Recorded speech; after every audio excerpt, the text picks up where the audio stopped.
feel like a really big, 90 minutes and then 45 minutes in your season? I interviewed the manager in the week. He was like, look, we don't think about the consequences. There must have been a little bit. You're thinking, it's only 2 points if we win, but if we lose 8 points, and that feels quite big. Yeah, of course. I think when you're competing for titles and you've won stuff, like he's been there before, he'll tell you. Every game's so important. Obviously, we've slipped up in some games of late, but today there was a real importance about winning the game and to do it the way we did. These are the moments we live for. As kids, we dream about these moments, and we're really happy today. It's a good point that Declan makes, Jorginho. You have been there. You have won everything, nearly everything. Does this feel like a group that's working towards us getting closer to winning things? Definitely it is, because it's such a good group, humble group that listen to each other, and it's no one is selfish here. Everyone thinks for the group, and that's the most important thing. And the maturity that our team is demonstrated today, it was huge. When we could play, and when we couldn't play from the back, and understand when we should go long as well. So that maturity is really helped us and took us to where we were. It did feel like the midfield battle was absolutely key today. How pleased were you yourself with the calm you were able to bring to a really hectic game? It's what he's best at. That's what he's best at. He's saying that. No, it's what you're best at. No, obviously, look, before I signed for Arsenal, the prospect of playing with him, Partey, playing against him before, knowing how he controls games, how calm he is on the ball. For me, he's got qualities that not a lot of other midfielders have. And, is he a guy you've looked up to? Yeah, of course. Look, I'm a youngster. No, of course. You're not just saying you're older. No, but obviously playing in the same position, obviously he does things that are at such a high quality. And for myself, I'm trying to learn. And I think over the years he's been such a top player, and I think the manager trusts him wholeheartedly. So to come in today and play like he did, he spoke to us yesterday and said the midfield battle tomorrow is going to be massive, and we was really up for it today. Okay, well, both of you brilliant, but the player of the match is Jorginho, if you don't mind. It's a present, sorry. Okay. Well done, mate. All the best. Cheers.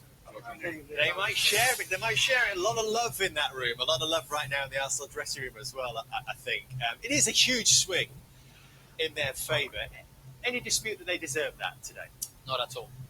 Obviously, when a team dominates a game like this, you're always going to bring the question whether that good or Liverpool that poor, because I can't remember being, Liverpool playing that poorly. From the first to the last minute, the example is Van Dijk. Obviously, we're not used to seeing like this very sloppy, confident, arrogant at time, and that challenge on the second goal, you don't expect that from someone of his stature. So I think it's a game that you have to, you turn the page, you don't think about it, because it will not happen again during the season, hopefully. But that's a big game for Arsenal. The performance was clinical today. A couple of big calls from Mikel Arteta, playing Jorginho for the first time since November, playing Kai Havertz with the absence of Gabriel Jesus. Just how did Arsenal's shape cause Liverpool problems, Gail? It's perfect. I think we called it from the beginning, before the game. Zinchenko, we called the fake number 9s, the runs, obviously Saka being always decisive, but I would say that Arsenal played really well, and Arteta out of 10, I think it's a 10 out of 10. The selection, even to take off Martinelli and Trossard coming in. Again, you can see Van Dijk is very late. Either you commit or you stay on your line. He's doing none of it. 50-50. It just creates a little bit of uncertainty for the centre half of the situation. Of course, but that's the whole plan. That's what they want.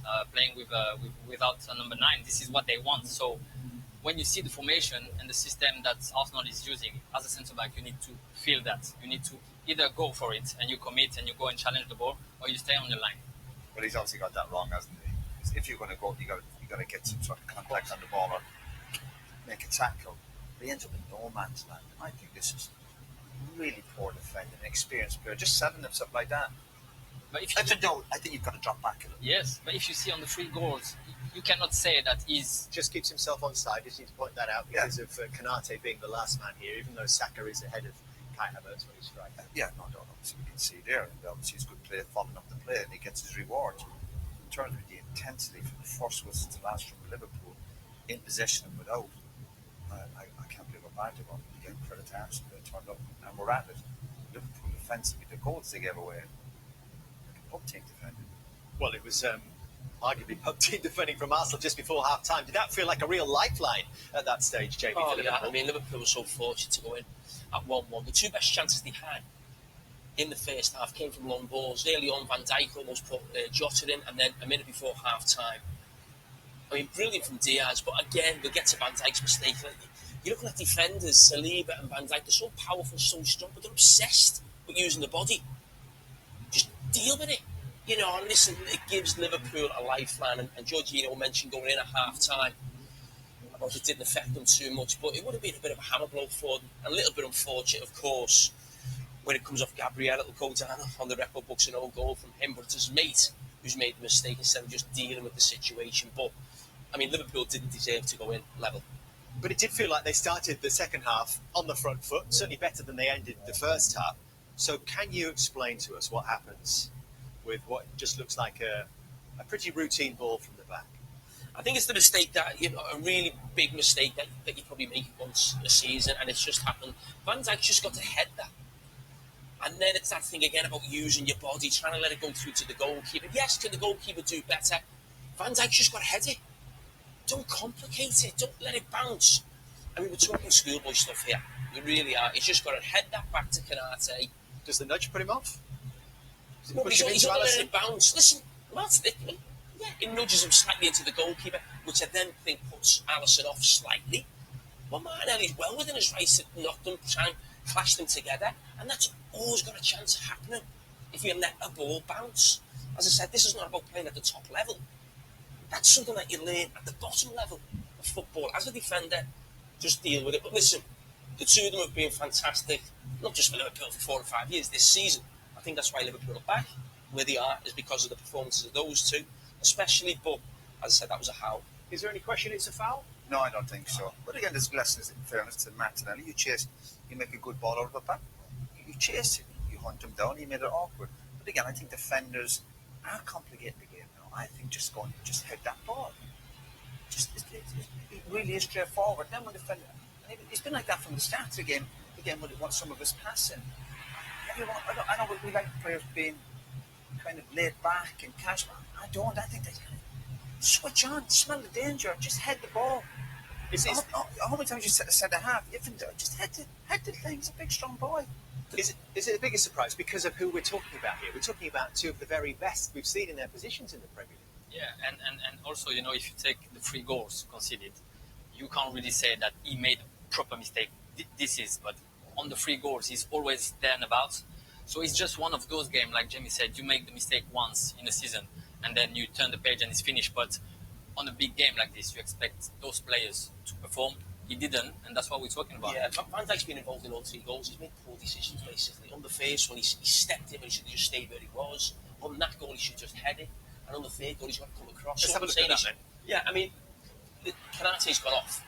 So, you know, the defender down. But, I mean, there's very few weaknesses in Van Dijk's game, but this is one of them, sort of not just today.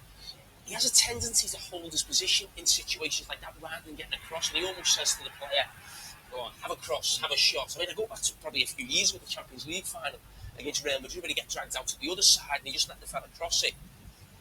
Tross, I can't believe his luck here. If you look, Tross is looking up saying, someone's going to close me on. He can't believe it. He's almost reluctant to shoot. The fact he gets a slight deflection, the keeper's got to save him. Again, I go back to look at him here. You've got to come alive here. It's called smelling the danger.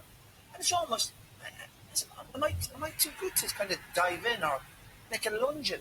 Oh, too little, too late. I blame him for the 3 goals. And he's entitled to have a bad game, of course, but to give up 3 goals in such a big game, you know, that'll cost them there at the end of the season. There's no doubt Arsenal deserve to win this game, but the second